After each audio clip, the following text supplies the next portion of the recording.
A ideia desse vídeo é poder explicar para o graduando que está interessado na psicologia ou nas psicologias existenciais, ou para quem mesmo está procurando psicoterapia, qual é a diferença entre esses termos que se fala no âmbito das psicoterapias: fenomenologia, humanismo e existencialismo. Aqui a ideia é que eu possa trazer um certo panorama histórico. Ele vai ser muito abrangente, não é minha ideia que se aprofundar em cada uma dessas abordagens, mas meio que poder situar para as pessoas qual é o fundamento de cada um. Então, o que a gente vai ver nesse vídeo? Quais são os fundamentos teórico, filosófico do pensamento existencial, explicar se isso é a mesma coisa que existencialismo, falar da fenomenologia, e aí quais são as fenomenologias que a gente está falando, se é tudo a mesma coisa, explicar onde é que está inserido aí o humanismo ou a psicologia humanista, e fazer algumas pontuações que diferenciam, porque nós que organizamos a página, o canal, nós estudamos referências da psicologia fenomenológica existencial. Mas o que isso se aproxima ou não do que se chama de Daseinsanálise, psicologia humanista, gestalt terapia, logoterapia, enfim, meio que a ideia é poder apresentar o panorama para que as pessoas consigam se situar nisso. Para tentar encontrar um certo suporte nessa tarefa, eu vou recorrer a um trecho do livro do Manuel de Barros, Matéria de Poesia, que eu acho que a poesia fala de um tema que é muito relevante nas abordagens fenomenológicas existenciais, que é a sensibilidade. E aí eu vou ler um trecho que ele fala assim, Manuel de Barros: quem anda no trilho é trem de ferro, sou água que corre entre pedras, liberdade caça jeito. Eu acho que isso aqui me ajuda porque a poesia tem essa certa facilidade, ou consegue tocar de um modo mais fácil, intuitivo, apreensível, temas que por vezes a teoria, a filosofia e a própria psicologia dificultam a compreensão. O tema da liberdade, a meu ver, talvez seja o grande tema que está presente nas abordagens da terceira força, do conjunto das psicoterapias. E eu penso que até mesmo o que diferencia cada uma dessas abordagens, psicologia fenomenológica existencial, psicologia humanista, Daseinsanálise, logoterapia, gestalt terapia, é o modo como cada uma entende a noção de liberdade. Uma primeira chave interpretativa para a gente começar a entender as questões que vão se apresentando é conhecer um autor da filosofia, um dinamarquês, chamado Søren Kierkegaard. Em alguns manuais, em alguns livros, colocam Kierkegaard como o pai do existencialismo. E aí a gente já vai diferenciando aqui uma questão. Eu vou tentar apresentar o contexto histórico cronologicamente, mas algumas dessas noções que eu vou apresentando, elas estão ocorrendo de modo simultâneo, nem sempre é tão linear enquanto eu vou apresentar. Mas Kierkegaard é o precursor do que eu prefiro chamar de pensamento existencial. Esse termo, existencialismo, ele está mais marcado e definido desse modo com a filosofia francesa. E aí eu estou falando Sartre, Jean-Paul Sartre e Simone de Beauvoir. Então, vamos primeiro falar de Søren Kierkegaard, que é o autor da filosofia que vai inspirar muito dos temas existenciais. É sempre importante para que a gente conheça uma construção teórica, um certo saber, entender o contexto que ele está inserido e com quem esse autor está influenciando toda uma corrente de pensamento, com quem ele está dialogando. Quando Kierkegaard está escrevendo as suas obras, ele está fazendo um certo diálogo confrontativo com um grande filósofo do idealismo, que é Hegel. Uma das críticas que o Kierkegaard vai pontuar é que essa pretensão da filosofia, da ciência, de tentar explicar o mundo, de tentar explicar a existência em sistematizações e em teorias muito abstratas que tentam dar conta da realidade, elas muito mais nos afastam do que em tese nos explicaria, enfim, né? O Kierkegaard vai ser autor crítico a essa tradição, que vai tentar ficar nas abstrações metafísicas e perder de vista a experiência imediata, e vai resgatar esse aspecto sensível. Algumas obras que são assim, relevantes e importantes para o pensamento existencial de Kierkegaard, que a gente pode citar, são O Conceito de Angústia, o desespero humano, ou a doença até a morte, e aí os discursos edificantes, enfim. Eu falei inicialmente que o tema da liberdade talvez seria o tema principal para te entender cada um desses autores. E já na obra O Conceito de Angústia, o Kierkegaard ele já vai trazer uma contribuição muito relevante, que é, primeiro, correlacionar angústia e liberdade. Primeiro, acho que é uma definição importante porque alguns autores da psicologia existencial, por exemplo, Rollo May, pela tradução, pela compreensão, vão entender de um modo diferente. Então, uma ressalva aqui. Angústia não é sinônimo de medo, por exemplo, né? Eu tenho medo de alguma coisa, eu tenho um objeto que me gera medo. Tenho medo de barata, de aranha, de escuro. Angústia não é ansiedade. A experiência de ansiedade, que pode ter medo, né? Ela diz respeito de uma experiência de antecipação de algo que pode ou não ocorrer.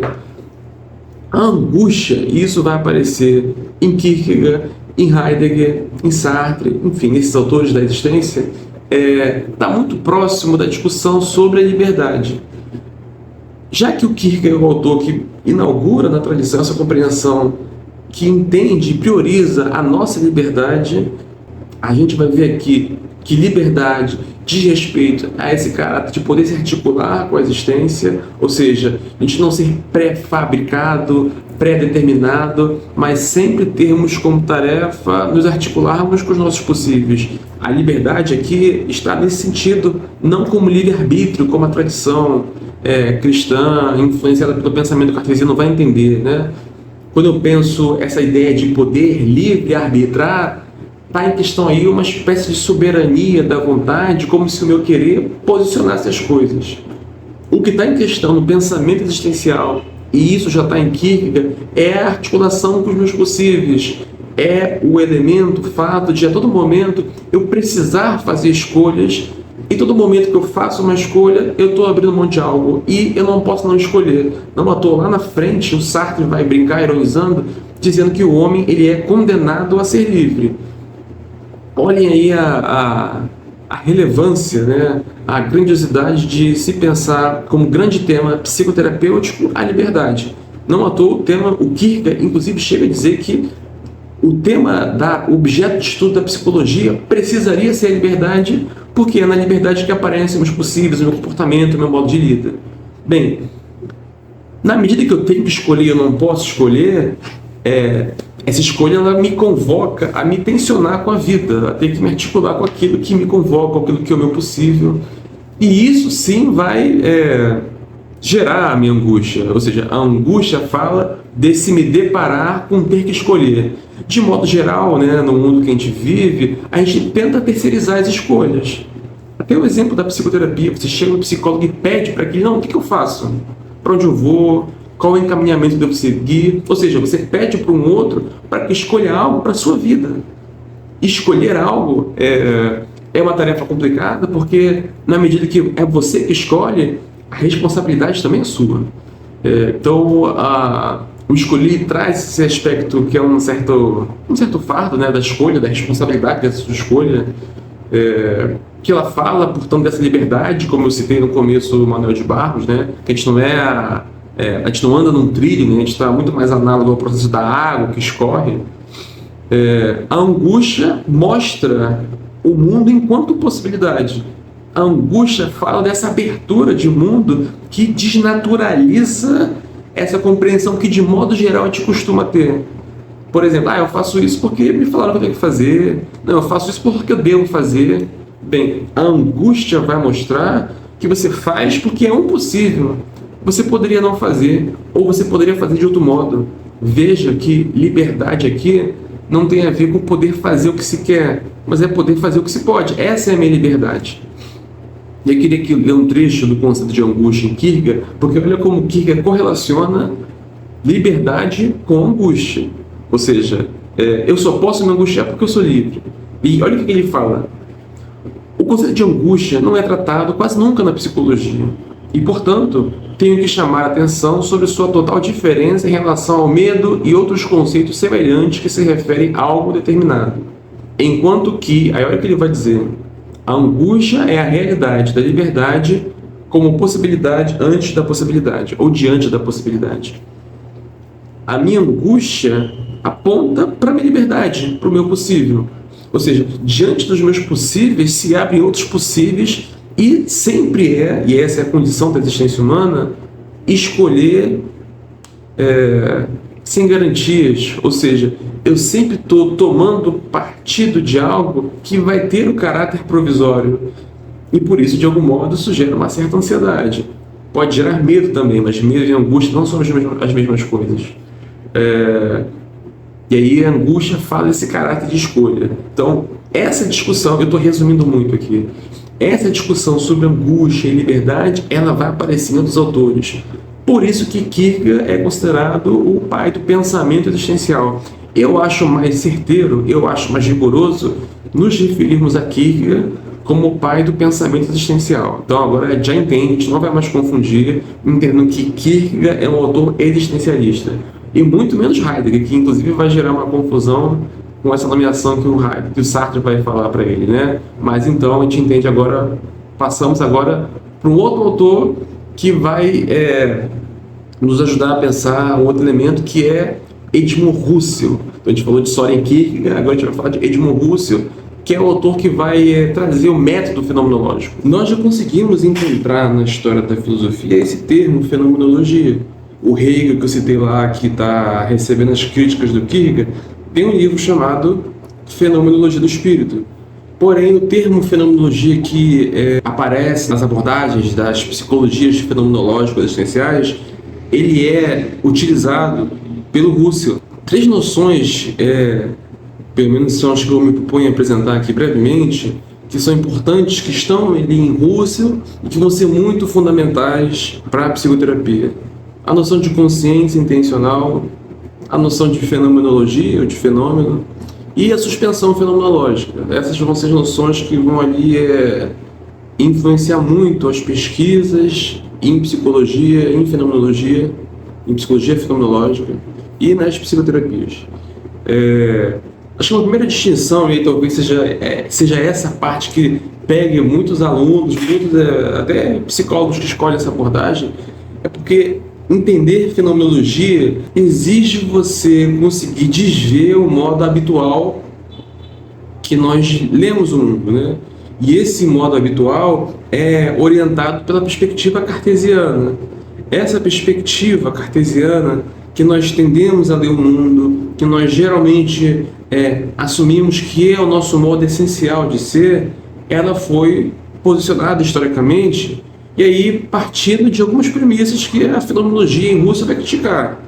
Por exemplo, a noção de uma interioridade encapsulada, autocentrada, apartada do mundo, de uma exterioridade. O que o Husserl vai falar, quando ele fala de consciência, que ele vai dizer que a consciência tem um atributo intencional, que essa divisão cartesiana, essa dicotomia, ela foi posicionada pelos autores que estavam ali pensando epistemologia, ontologia, mas ela não precisava ser posta. Quando eu tenho medo de alguma coisa. Quando eu penso alguma coisa. Então a consciência, ao se relacionar com o mundo, está numa circunstância que o mundo já se apresenta para a consciência. A consciência, portanto, ela não é um substrato, uma essência, uma coisa encapsulada, como eu falei. A consciência, ela é sempre a consciência de alguma coisa. Esse atributo intencional, não entendam intencional como vontade. Eu estou com intenção de tomar um sorvete, estou com intenção de passear. Intenção não é desejo, intencional não é desejo. Intencional é esse conceito filosófico, e aqui em Husserl, consciência intencional, esse elemento da consciência sempre transcender a si mesma. E aí isso já aponta um aspecto que é muito relevante. Essa separação homem-mundo, interioridade, exterioridade, coisa que o Descartes usava esse termo, né? Res cogitans, coisa pensante, coisa extensa, né? Era uma dicotomia que Husserl vai criticar. Eu gosto de usar como analogia para tentar explicar a fenomenologia. Imagina no cenário que eu estou aqui, sei lá, tem esse livro aqui, aí suponha que esse livro é uma parede.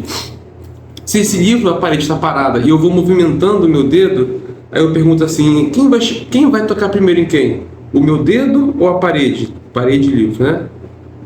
E aí eu poderia ficar aqui me questionando, quem vai tocar primeiro é o dedo porque ele está se movendo, então o vetor que determina né, quem chega primeiro, ou então não, a parede está ali, então quem chegar ali, ela sempre está ali apreendendo essas coisas.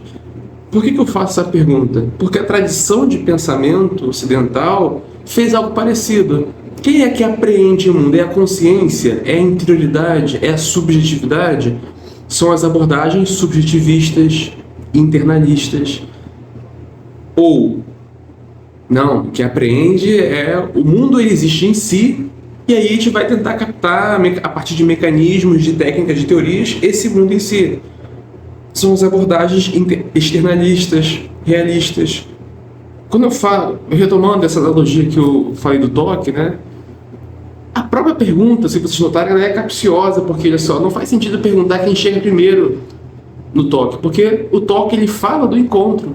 Ou seja, o encontro fala justamente dessa coisa que não tem primazia um do outro. A coisa se dá na relação, no encontro.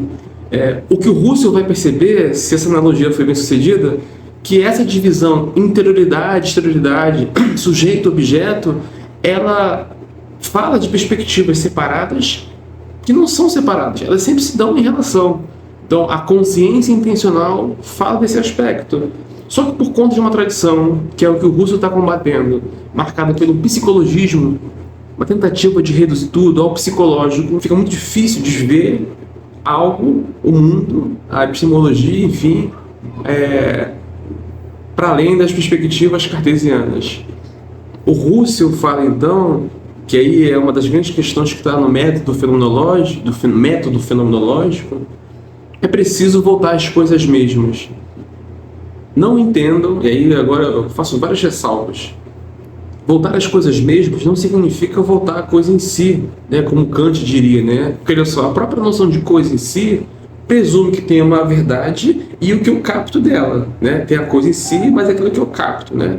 O que o Russell vai problematizar, que essa noção de uma coisa em si, meio que e algo que está por trás, é algo que encobre, que é aparência, que seria uma construção moderna, né? Essa premissa vai estar, por exemplo, nas abordagens psicodinâmicas, né? Que tem uma, sei lá, o que se mostra e o que não se mostra, sei lá, o inconsciente, sei lá. É isso que está equivalente a uma coisa em si, né? É uma dicotomia, que eu estou assumindo que tem uma coisa por trás. Como a fenomenologia em Russell entende que a consciência intencional, não vai fazer sentido pensar, por exemplo, uma tese psicodinâmica, que tem estruturas da consciência, consciência, pré-consciente, inconsciente, porque isso aí desconsidera a intencionalidade, o elemento das coisas sempre se apresentarem numa constante relação. Onde que surge, então, a fenomenologia? Essa palavra, fenômeno, uma das traduções possíveis significa aquilo que se mostra. Esse prefixo feno, que está em fenômeno, é o mesmo que está em, por exemplo, fosforescente, ou em fósforo, algo que ilumina. Isso aqui agora, que fez iluminar. Mas não é só o que faz, o que se mostra tipo, visualmente, né? Mas é o que se mostra em relação. Eu posso não ver algo fisiologicamente, mas a coisa já se apresenta. Quando eu escuto uma música, eu não escuto só barulho, eu não escuto só estímulo auditivo, eu escuto melodia, sentido, memória. As coisas vão se dando em relação.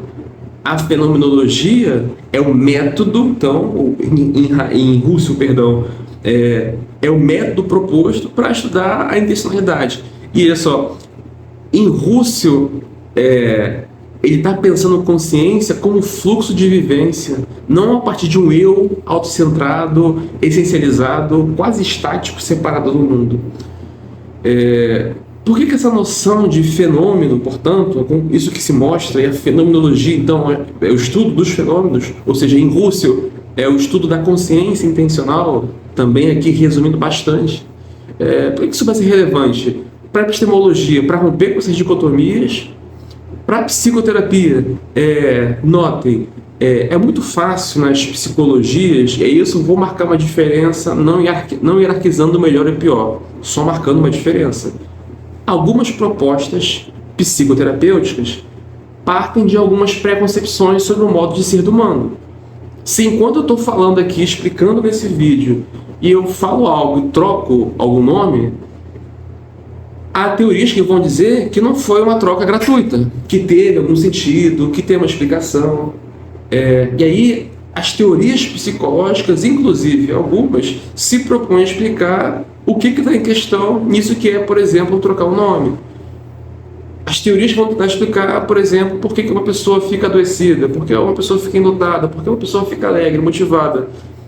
Todas essas teorias, elas já vão aprender aquilo que se mostra com saber prévio.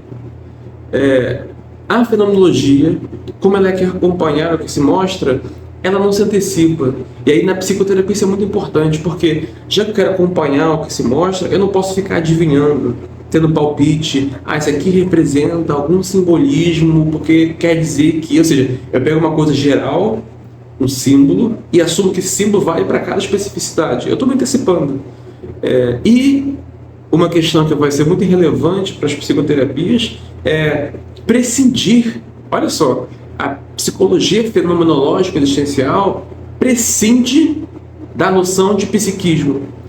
Porque a noção é uma noção como a de psiquismo, ela não acompanha o que se mostra. Ela vê o que se mostra já colocando determinações. De novo, eu recorro à literatura. O Rubem Alves, nesse livro Ostra Feliz Não Faz Pérola, ele tem uma analogia que eu acho muito boa, que me ajuda a tentar explicar isso que talvez eu não tenha conseguido explicar sobre o acompanhar o que se mostra, o não trazer interpretações prévias. Tem um trecho que ele fala, o título é Lunetas e Estrelas. Olha o que o Rubem Alves ilustra aqui, a imagem que ele cria. Havia um homem apaixonado pelas estrelas. Para ver melhor as estrelas, ele inventou a luneta. Aí formou-se uma escola para estudar a sua luneta, desmontar a luneta, analisar a luneta por dentro e por fora, observaram os seus encaixes, mediram as suas lentes, estudaram a sua física ótica. Sobre a luneta, de ver as estrelas, escreveram muitas teses de doutoramento. E muitos congressos aconteceram para analisar a luneta. Tão fascinados pela luneta que nunca mais olharam para as estrelas. Eu uso esse trecho como analogia para marcar uma diferença que as teorias psicológicas, como vão descrever o ser humano, as psicopatologias, vão posicionando lentes psicológicas, lentes teóricas de leitura de mundo e deixam de ver as estrelas, aquilo que se mostra. O que interessa a fenomenologia, fazendo essa analogia poética, é acompanhar o que se mostra. Então, assim, tem outro elemento aí que é, na psicoterapia, saber acompanhar em paciência o que se mostra. E aí, entendendo isso que se mostra, não como descrição comportamental, não como sintoma, mas modo de articulação de lida com o mundo, né? Se as pessoas tiverem interesse, né, no link desse vídeo vai ter o grupo de estudo que a gente planeja abrir e a gente fala um pouco disso de modo mais concreto. O que significa isso que se mostra, enfim. Um elemento agora que talvez seja um dos mais importantes do método fenomenológico já que essa abordagem ela não parte de apriorismos e, portanto, ela exige muita paciência do terapeuta que se inspira no método fenomenológico. Exige que eu não me antecipe tentando adivinhar, especular. Um dos elementos do método que o Russell vai estabelecer é a suspensão fenomenológica. A suspensão fenomenológica está se contrapondo a uma perspectiva de ler mundo que já naturaliza o modo como as coisas em tese seriam. Por exemplo, toda pessoa que passa por uma espécie de, não sei, eu vou falar qualquer coisa aqui, de acidente, fica traumatizada. A teoria do trauma, ela já é uma explicação psicológica e ela já é uma naturalização. Eu só vou saber qual é o modo de lida com essa circunstância na medida que eu acompanho como é a experiência dessa pessoa. Só que esse intuito de já antecipar uma explicação geral que está presente no senso comum, que está presente até nas abordagens psicológicas, que é a atitude natural, a fenomenologia vai dar um passo atrás porque ela quer voltar às coisas mesmas, aquilo que se mostra. Então, assim, um elemento muito importante e talvez seja o que diferencia as abordagens que se inspiram no método fenomenológico é uma escuta, e aí sempre aqui falando de psicoterapia, que não interpreta. Interpreta no sentido de já ver, sei lá, um comportamento, alguma coisa, e já assumiu que sabe. Ou que não direciona, que já, você deveria fazer aquilo, você deveria fazer aquilo outro. Essa coisa de, meu psicólogo falou que eu deveria sair para me comunicar mais. Primeiro que o psicólogo não diz o que você deve ou não fazer. Mas na fenomenologia, principalmente, nunca vai ser diretivo, porque direcionar já é assumir que eu sei o que é melhor para o outro. Então, aspectos que a fenomenologia contribui para a psicoterapia. Uma escuta atenta, uma escuta paciente, que não se antecipa, que não é diretiva e que não interpreta. E aqui colocando interpretação como sistematização do modo como eu sou e, em tese, como eu entendo que ele poderia ser. Então, recapitulando, a gente já viu que Soren Kierkegaard é o autor que vai ser considerado o pai do pensamento existencial, quando ele fala de liberdade, de angústia. A gente viu agora que Edmund Husserl é o autor que vai trazer a fenomenologia como método, e em Husserl tem um aspecto muito mais epistemológico, de teoria do conhecimento, de ciência de rigor, como ele vai falar. Tem uma outra fenomenologia que eu digo que está em continuidade ao Husserl, que é do seu aluno Martin Heidegger. O Heidegger tem uma contribuição muito relevante na história do pensamento, que é reposicionar certas questões de aspecto ontológico, epistemológico. Como já tem um vídeo sobre isso aqui, eu vou deixar a indicação aqui em algum local e vocês podem conferir, vejam lá e voltem aqui. O que é relevante agora do Heidegger para situar esse conjunto das influências para as práticas psicoterápicas? Na obra do Heidegger, principalmente Ser e Tempo, o Heidegger se propõe a fazer uma analítica do Dasein. Olha esse termo que aparece, ou ser aí. O Heidegger, seguindo a tradição fenomenológica, não parte de apriorismos para compreender algo que vai se mostrar. Se o Heidegger fosse falar de nós, seres humanos, homem, indivíduo, pessoa, enfim, qualquer compreensão prévia, ele já estaria recaindo numa atitude natural. Como o gesto fenomenológico exige a suspensão, ele não vai nomear pelo nome, pela classificação que a tradição de pensamento já classificou. Então ele se refere a nós, esse ente que nós somos, que tem esse atributo de indeterminação, de liberdade, que se angustia. Ele nos chama de ser aí, de Dasein. Ser aí é a tradução literal de Dasein. Em Ser e Tempo, ele propõe uma analítica do Dasein. O método que o Heidegger vai utilizar, e aí tem uma diferença com Husserl, que é a fenomenologia hermenêutica. Esse aspecto hermenêutico, o Heidegger vai se inspirar em um outro autor, que é o Dilthey. Bem, se os fenômenos eles não se apresentam como um sentido em si, mas sempre na relação que eles estabelecem, não dá para assumir que nosso modo de ser, os sentidos, as experiências, são em si mesmos. Elas se dão a partir dos modos de relação. Todo modo de relação se dá historicamente. Isso Dilthey está falando. Logo, caberia às ciências humanas, à psicologia, adotar a hermenêutica, ou seja, a interpretação, mas aqui a interpretação como compreensão de sentido, nexo de sentido, daquilo que se mostra. Por que isso vai ser relevante para o Heidegger? Todo fenômeno, ele se mostra em algum horizonte histórico. Ou seja, para acompanhar aquilo que se mostra, eu preciso entender quais são as determinações do meu horizonte histórico. Ou seja, qual é o modo como Dasein articula a sua historicidade. Historicidade que não é minha história pessoal. O Breno que nasceu no hospital, que morou não sei onde. Historicidade é o modo como Ser aí, como Dasein se articula com o seu horizonte histórico. Com as determinações que me atravessam, a minha cultura, o contexto político, geográfico, enfim, o contexto que se dá historicamente. Essa fenomenologia, então, vai ter um aspecto que não tinha em Husserl, que é a hermenêutica, que é a interpretação que não como explicação, mas como compreensão, que considera a historicidade. Então a fenomenologia tem um aspecto mais social? Sim, mas não é exatamente social, porque geralmente na psicologia, quando a gente fala social, a gente já meio que traz algumas explicações sociológicas, antropológicas, e não é exatamente isso, tem a ver, está muito próximo disso, mas não é exatamente isso. o aspecto da história, radicalmente, da historicidade, é entender que todo fenômeno se mostra a partir da fluidez que a existência está sempre se articulando.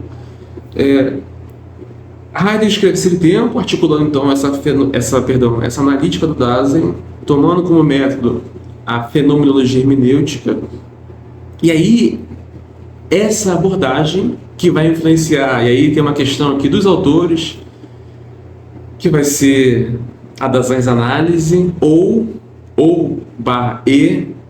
psicologia fenomenológico-existencial. Em relação ao nome, há uma questão, porque aí vai depender dos autores, e aí eu digo dos autores em relação ao polo, no Brasil pelo menos, né? No Sudeste, e aí no Sudeste inclusive tem diferenças, né? São Paulo, Rio de Janeiro, no Nordeste, no Norte, enfim, no Centro-Oeste. Mas, seguindo a tradição histórica, digamos, cronológica, dois autores são responsáveis por esse termo Daseinsanálise. O Heidegger, filósofo, está fazendo uma analítica do Dasein, tá? Que é o trabalho filosófico. Eu pretendo, em algum momento, mas aí não sei quando, fazer uma explicação sobre o que ele está chamando de análise, porque isso é uma noção importante. De qualquer modo, eu vou deixar aqui aberto esse tema, mas dois autores muito relevantes para a construção das psicoterapias fenomenológicas existenciais são o Ludwig Binswanger e o Medard Boyce.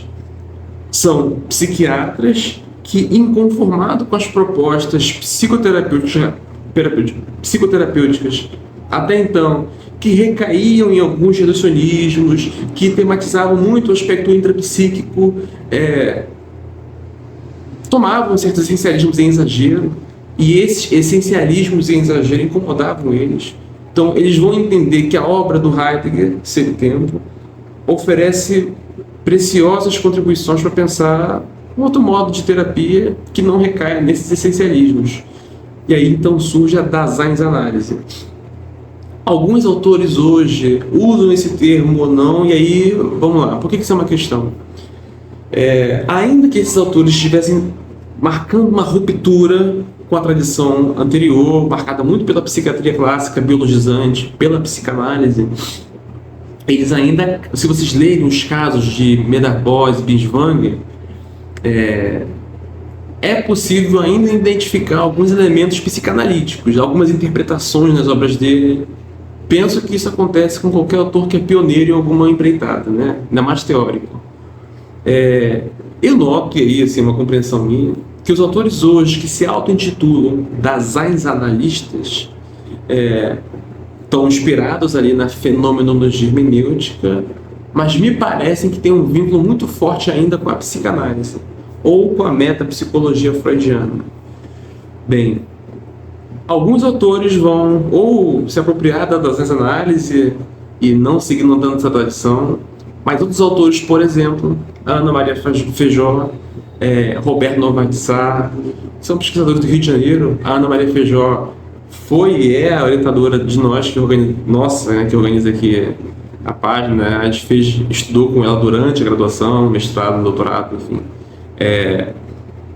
Nós utilizamos essa nomeação de psicologia fenomenológico-existencial para fazer essa menção à inspiração da analítica do Dasein, ou seja, essa psicoterapia que se inspira no pensamento existencial, no método fenomenológico, e aí dialogando com Husserl, com Heidegger, com Kierkegaard, enfim, pensando numa proposta terapêutica que não recaia em essencialismos, inclusive em essencialismos presentes na psicologia. E uma coisa que é um modo de articulação com essas filosofias, que é recorrer a outras vias de articulação que permitam uma sensibilidade compreensiva. E aí a arte, né, suas expressões, música, literatura, cinema, para que também a gente não fique sempre recorrendo ao filósofo para tentar explicar temas que são da prática do psicólogo. Ou seja, não quer dizer que o psicólogo é só a pessoa instrumental, técnica, que pega a teoria sem analisar criticamente, de modo reflexivo. Há necessidade de um rigor para essa atuação que nós estamos fazendo. Mas, ao mesmo tempo, o filósofo tem uma preocupação muito mais ontológica do que ôntica, né? O psicólogo ele não está tratando, né, do Dasein, né, enfim, do ser para a morte. Ele está tratando uma pessoa que você está acompanhando, né? O que eu estou querendo dizer? Que essa proposta, então, da psicologia fenomenológica existencial se inspira na analítica do Dasein, do Heidegger, lá escrita em Lá em Ser e Tempo, assim como em outras obras também, não só em Ser e Tempo, mas para pensar uma psicoterapia que vá tematizando, acompanhando o outro na sua questão, para que ele possa se apropriar dos seus possíveis, da sua indeterminação existencial. E aí é uma questão muito presente, e Heidegger ajuda a entender isso. Liberdade na psicologia fenomenológica existencial é indeterminação ontológica, é abertura de possibilidade, é o modo como eu posso me articular com a existência na qual eu estou lançado. Bem, então a gente entendeu aqui talvez as grandes influências, né, do pensamento existencial, do método fenomenológico. Kierkegaard é considerado ali o autor que vai abrir discussões com temáticas existenciais. Russell é o autor que vai trazer a fenomenologia como um método. O Martin Heidegger, ele, a meu ver, ele concilia o pensamento existencial com o método fenomenológico na fenomenologia hermenêutica dele, para pensar as questões da ontologia, mas que não são muito relevantes para a psicoterapia. E aí, portanto, aqui eu faço essa ressalva, que a gente pode falar isso em outro momento, que é dessas diferenças das análises, psicologia fenomenológica existencial ou fenomenológica existencial, aí vai depender dos autores. E eu queria comentar, então, algumas abordagens que têm proximidade, mas também são diferentes disso que eu estou apresentando até o momento. Bem, um outro desdobramento, que é o que eu considero mais próximo do que eu estava trazendo até então, que é a tradição de pensamento francesa, que é o existencialismo. Então Heidegger, né, pensando lá na Alemanha, a gente publica Lá Ser e Tempo. Lá na França, e eu vou falar de dois autores especificamente, eu poderia falar de outros, mas eu vou falar desses dois, Jean-Paul Sartre, Simone de Beauvoir, que são as influências do existencialismo, e aí sim aparece esse termo, existencialismo. Em algumas graduações, o nome da disciplina que fala desses termos que eu estou tentando aqui resumir é fenomenologia, existencialismo e humanismo, tudo em conjunto. O existencialismo rigorosamente surge com o pensamento francês. Sartre é o autor que escreve um livro, olha só, né? Heidegger escreve Ser e Tempo, Sartre escreve O Ser e o Nada. Então você vê uma analogia, assim, uma menção muito explícita, né, a quem ele está se articulando. Tem ali uma influência de Russell, tem ali uma influência do Heidegger, tem uma influência, inclusive, do materialismo dialético histórico, ou seja, o marxismo, para pensar. É um tema que é muito presente no existencialismo, que é a compreensão de que a filosofia. Olha só uma coisa importante também. Kierkegaard, Heidegger, Sartre, Russell, Simone de Beauvoir, é o pessoal da filosofia, né? Até agora do que eu expliquei, quem é psi, digamos assim, são Biswang e Medard, psiquiatras, né? Esses autores, e agora voltando para o Sartre, eles estão pensando em discussões filosóficas. E a questão que faz Sartre se articular com o marxismo é entender que a filosofia ela não pode ser só contemplativa, ela tem que pensar modos de intervenção no mundo. E aí vem a influência do marxismo. O Sartre, então, tem talvez uma das obras principais, como já falei, O Ser e o Nada, que é um trabalho mais filosófico. Tem uma obra que é talvez a mais famosa, que então o Sartre se articula notoriamente pela filosofia, mas politicamente e na literatura. O Ser e o Nada, assim, se você quiser estudar o que o Sartre está falando, tematizando como liberdade, a natidade do que constitui a existência humana, leia A Náusea. Se a filosofia se apresentar como algo muito de difícil compreensão, a literatura talvez facilite ou deixe menos difícil essa compreensão. O Sartre é famoso, aí, como eu estou falando aqui brevemente, por algumas máximas que eu acho que ajudam a entender o tema existencial. Acho que uma das principais é aquela compreensão que o homem é condenado a ser livre. Eu já falei isso lá atrás. Geralmente a gente entende a liberdade como uma coisa boa, a gente entende como livre-arbítrio, né? Só que a noção, por exemplo, de livre-arbítrio pressupõe a existência de, sei lá, né, de um Deus que me colocou no mundo, uma sociedade, enfim, algo que já, quando eu vou existir, eu já estou posto meio que pré-formatado. O Sartre ele vai entender que não, cabe ao ser humano, não tem essência alguma, ele vem à existência, se articula com aquilo que ele pode e não tem como não se articular com as suas possibilidades, por isso que ele é condenado a ser livre. Tem outra noção do Sartre, que é a noção de que a existência precede a essência, e aí ele está também criticando a metafísica tradicional. Por exemplo, se eu preciso de algo que risque o papel, e não existe algo como uma caneta, que tal se inventasse um dispositivo que ele fosse comprido, que eu pegasse, que eu riscasse, e aí eu pudesse escrever? Pronto, então tem uma ideia, e eu vou fabricar. Quando eu fabrico, pronto, agora existe uma caneta. Os objetos, de modo geral, eles têm uma essência antes de existir. Para o pensamento existencial, para o existencialismo também, é meio que o oposto. Primeiro eu vou existir, e no meu existir que eu vou constituir a minha essência. Eu vou constituir o meu modo de ser. Ou seja, o Sartre está se contrapondo a uma noção de que eu já venho de algum modo restrito de liberdade, né? Ele está falando, não, a gente vai existindo, se articulando, e no meu existir, a lida humana vai criando meus possíveis. Veja aqui que a minha liberdade não tem a ver com uma criatividade que está dentro da minha cabeça, como uma faculdade. Não. A liberdade aí diz respeito a uma indeterminação ontológica. Por que eu estou fazendo essa ressalva? Porque daqui a pouco, quando eu for falar da psicologia humanista, eles vão falar de criatividade. E isso é atributo da consciência. O que o Sartre, o Russell e o Heidegger estão falando prescinde consciência, inclusive, é anterior a isso.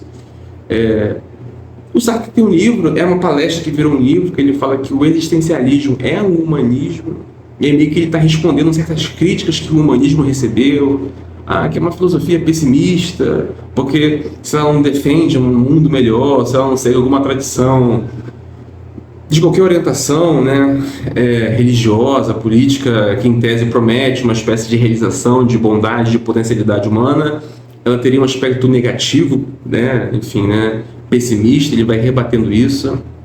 Ele vai falando que cabe ao humano criar articulação com a sua existência, por isso que o existencialismo é humanismo. O humanismo, nesse sentido, cabe ao homem, ao ser humano, articular a sua própria existência.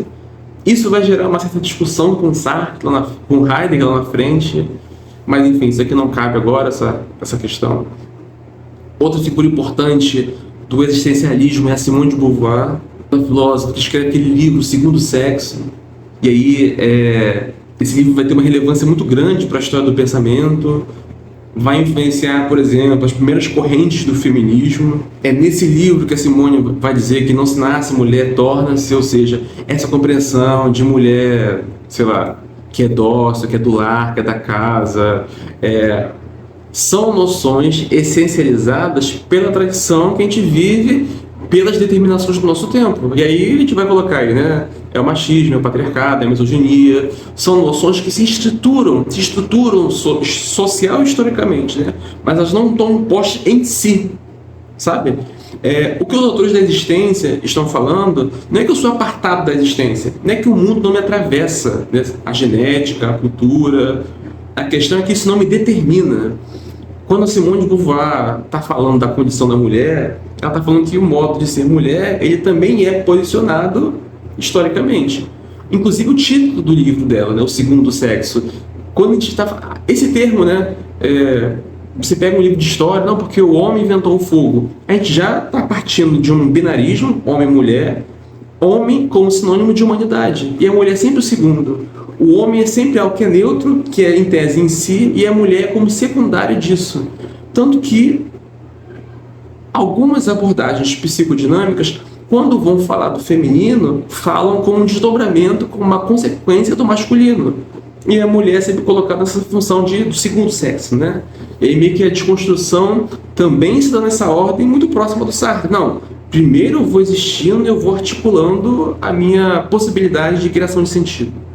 E onde é que entra aí a psicologia humanista, gestalt terapia e logoterapia? Esse termo humanismo já apareceu ali em Sartre, mas com outro sentido, mas já aparece na história do Renascimento, do humanismo. Mas o que acontece aí? Quando a gente estuda história da psicologia, Wundt cria a psicologia científica, né?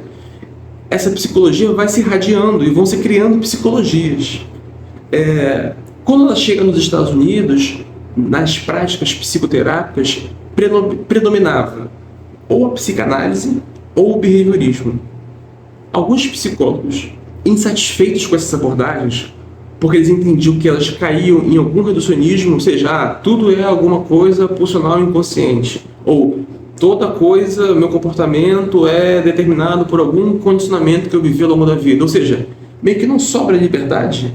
Então, assim, a terceira força, que são as psicologias humanistas, e muito influenciadas pelo seu contexto histórico, contra a cultura, enfim, norte-americana, vão pensar outras propostas de psicoterapia que vão tematizar a liberdade e rompendo, portanto, com essa tradição que era majoritariamente psicanalítica ou behaviorista. Os grandes nomes dessa abordagem: Abraham Maslow. O Maslow é aquele autor da pirâmide das necessidades. O Rollo May, que é o autor que vai cunhar esse termo, psicologia existencial. O Carl Rogers, que ele é muito famoso, inclusive, no Brasil, que tem lá abordagem centrada na pessoa. Esses são os principais. Serão os autores que vão falar desse aspecto de liberdade. E aí tem uma diferença aqui, A psicologia humanista ela tem uma perspectiva de mundo otimista. Eles entendem que é da condição humana ser marcada por uma potencialidade. A pirâmide das necessidades fala de uma autorrealização, Ou seja, o ser humano tem uma tendência atualizante, uma coisa quase organísmica. É uma perspectiva que, inclusive, vai tematizar justamente esses aspectos mais otimistas que, em alguma medida, vai influenciar o que se chama psicologia positiva. O que é essa psicologia positiva? Que vai entender que as psicologias priorizaram muito mais os aspectos considerados negativos e que caberia à psicologia terapêutica pensar aspectos considerados positivos, motivação, alegria, felicidade, enfim. Essa psicologia, que em algum modo ela é uma espécie de uma ruptura com o paradigma até então, mas ao mesmo tempo ele ainda reproduz a noção norte-americana de self-made man, o homem que se faz a si mesmo, que ele consegue alcançar uma certa potencialidade. Isso vai estar presente, e eu vou aproveitar esse gancho aqui para falar da Gestalt terapia. A Gestalt terapia tem influência da psicologia da Gestalt. A psicologia da Gestalt é aquela que estuda percepção, figura fundo, enfim. Uma figura muito importante na Gestalt terapia é o Fritz, que é um autor que vai fazer essa articulação com o pensamento da filosofia oriental, por exemplo, que vai criticar essa noção de muita racionalização, muita sistematização teórica. Um dos lemas da Gestalt terapia tem uma influência da psicologia da Gestalt, tem uma influência da teoria organísmica, e vai ter na psicoterapia a ênfase no aqui e o agora. Ou seja, diferente da psicanálise que vai buscar lá o seu passado, o Gestalt terapeuta vai tematizar, mas como é que é a tua relação com a vida que vai acontecendo agora? Como tem essa influência fenomenológica e vai se tematizar também no humanista, essa coisa de você buscar a experiência, uma apropriação da consciência, vai ter na Gestalt terapia o que eles vão chamar de awareness, ou seja, uma tomada de consciência. Um dos autores que os Gestalt terapeutas se influenciam muito é o Merleau-Ponty, que é um fenomenólogo francês, que vai estar pensando também a percepção, enfim, que também é um tema muito caro, muito precioso, a psicologia da Gestalt e a Gestalt terapia. A psicologia humanista, a Gestalt terapia, tem essa noção de uma tendência atualizante, que o ser humano entenderia alcançar isso, e aí a terapia vai trabalhando para que isso seja alcançado. Eu noto que aqui tem uma diferença das abordagens que eu mencionei anteriormente, fenomenológica existencial, que e aí eu só vou marcar uma diferença, não é uma comparação de melhor ou pior, só uma diferença, mas Se por um lado a psicologia humanista criticava a psicanálise e o behaviorismo por trazerem algum essencialismo e não trabalharem com a noção de liberdade, quando eu digo, e agora inspirado na analítica do Dasein, na fenomenologia hermenêutica e na fenomenologia do Husserl, a epoquei lá a suspensão fenomenológica. Quando eu digo que o ser humano tem uma tendência atualizante, eu já estou colocando nele alguma essência, ou seja, eu já estou colocando alguma determinação. E, portanto, de algum modo, a psicologia humanista recai naquilo que ela critica. Ela substitui o determinismo psicodinâmico, fisiológico, comportamental, mas, de algum modo, assume uma tendência, uma espécie de essência. Enfim, de qualquer modo, essas abordagens humanistas, elas também estão nesse conjunto de abordagens que vão pensar a existência nesse caráter de abertura, de indeterminação, inspiradas no método fenomenológico e, portanto, dando muita ênfase à experiência. E o Viktor Frankl, onde é que ele entra nessas abordagens? A abordagem que está associada a ele é logoterapia, análise existencial. Isso é uma questão, alguns comentadores, e aí eu estou fazendo uma ressalva de um autor que não segue essa abordagem, mas assim, comento que em algum momento ele próprio muda esse nome e fica logoterapia, porque ele usava às vezes meio que como sinônimo ou não, enfim. Há uma influência ali do existencialismo, do humanismo, mas há uma perspectiva que está muito mais próxima da fenomenologia, O Viktor Frankl, a terapia dele, a logoterapia, ela é considerada meio que a terceira escola vienense de terapia. Então, você tinha lá em Viena Sigmund Freud, Alfred Adler, e aí o Viktor ele é meio que esse cara que vai inaugurar uma perspectiva existencial. Um livro muito famoso dele, que é aquele Em Busca de Sentido, que fala um pouco da experiência dele no campo de concentração. E aí, esse autor ele vai ali usando alguns conceitos como vontade de sentido, vai ter uma compreensão que a gente sempre está em busca de alguma articulação de sentido. E, portanto, essa terapia vai trabalhar justamente isso, Ele fala que como é ali no campo de concentração, poder encontrar um sentido, permitiu que ele escolhesse viver, lutasse para viver. Eu já fiz um vídeo falando dessa influência que o Viktor Frankl entende em Nietzsche, quando ele fala que quem tem um para quê, tolera qualquer como. Estou sendo breve aqui porque eu já falei isso naquele outro vídeo, vou indicar aqui em algum local. Mas assim, o Viktor Frankl é um autor então que está pensando também a partir do olhar existencial, o modo como eu me articulo com as coisas, o modo como eu articulo o sentido. Ele tem inclusive um olhar que fala da espiritualidade, para descrever a etiologia de algumas patologias. Ele vai considerar lá o aspecto espiritual, biológico, psicológico, enfim, social. E aí você vê que para esse autor o tema então da liberdade tem a ver com a articulação de sentido, a busca de um sentido, a vontade de um sentido. Você nota que a diferença, talvez, nessas abordagens que vão falar de uma inspiração do método fenomenológico e do pensamento existencial, está numa certa compreensão de liberdade.